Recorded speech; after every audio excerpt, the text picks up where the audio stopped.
All of the hype for Resident Evil content is focused on Resident Evil 4 Remake and the fake leaks of Resident Evil 9, but one thing not much people are talking about is the Resident Evil Village DLC, or also known as the Winter's Expansion, released on October 28th, 2022. Before we get into it, be sure to leave a like on the video, be sure to share it with your friends, and be sure to subscribe to the channel to help us hit that 2,000 subscriber goal at the end of the year. And now, let's get right into the video. So after many guesses and many speculation videos, I don't think there were many people saying that Rose was going to be the focus of the DLC, and I for sure was a part of that group, but it did cross my mind however. Now a question is, will this be the official end of the Winters family story? That's up in the air and definitely is available to discuss, but for what I hope, honestly, no. Should they take a break? Yes, and finish off the OG cast stories, but if Capcom does make the decision to go forward with future characters, then definitely keep Rose on the shelf. Now in terms of the story, Rose wants to live a normal life, and the only way she can do that is enter the mind or the conscience of the Mutamycete, which leads to the element of potential psychological horror, which will be very cool to see if so. This takes place in Lady D's castle and it looks completely brand new, but there is no more Lady D or daughters, which brings the element of surprise factor being turned up a few notches.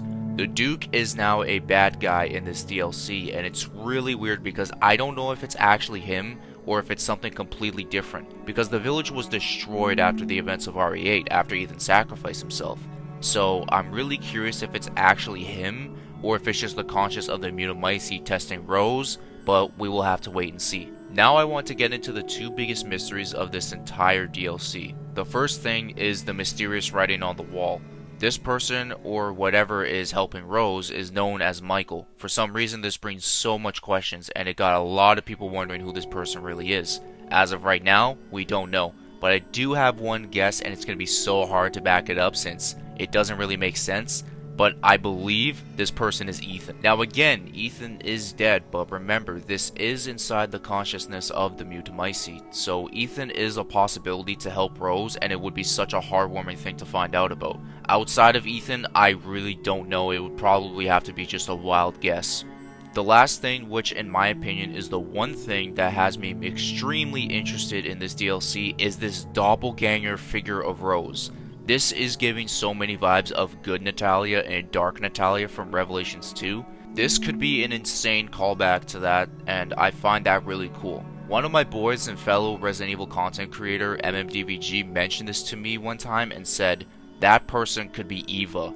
Not Evelyn since she's dead, but Mother Miranda's daughter, Eva. Before the boss fight, Miranda mentioned Eva was being reborn and a lot of her powers were taken away.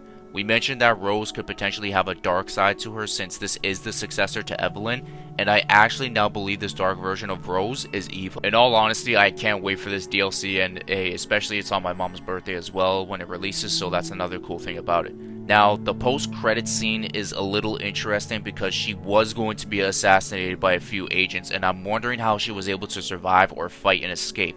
I hope to see that in the beginning of our first cutscene in the DLC. Stand down. I can handle it. She's just a kid. Another thing that I want to talk about that brings so much questions is where or what happened to Mia Winters. She was a complete afterthought in the main story of Village, and we do know she is alive in this timeline because if she wasn't, she probably would have gotten buried beside Ethan. I just hope to see Mia make a few cutscenes or even a small cameo and maybe, just maybe, give us some closure about her involvement with the connections and how she got kidnapped all those years ago. Mia had great potential to be a really good character, but Capcom buried her in Resident Evil 8. 7 for her was really good because she had one of the biggest roles in that game, and when we play through 8, you easily forget about her. So again, I would love to see what she's up to or if she ever wants to help Rose, releasing her from those powers she has. Rose wants to live a normal life, and I understand her. Imagine just being born and having these really strange powers that you didn't even want. It may be cool to have, but it can also be a curse. Rose's future is in the balance for this DLC. We won't know if she'll die or continue the Winters legacy and be involved for future Resident Evil titles, but again, like I said in this video multiple times, we will just have to wait and see. Another thing that I love about this DLC is that it's in third person, so I don't think first person will be a primary camera in future Resident Evil titles, especially since Village as the full game is getting a third person mode as well. There is other cool things a part of this entire DLC as well, as new mercenaries characters gets unlocked. Again, like I said, third person mode for the DLC and the main story. RE-verse or Reverse, whatever you guys want to call it, is finally getting released on the same day. And you will be seeing a video in the near future about me covering that entire multiplayer aspect of the game.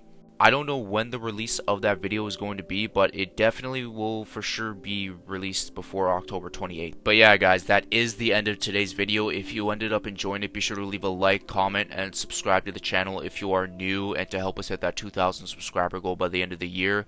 I will be live streaming tomorrow to continue my Resident Evil 4 playthrough of my No Damage challenge. But anyways everyone, I hope you guys have yourselves a good day, a good night, and a good sleep. Take care, and I'll see you guys in the next video. Peace out, and much love.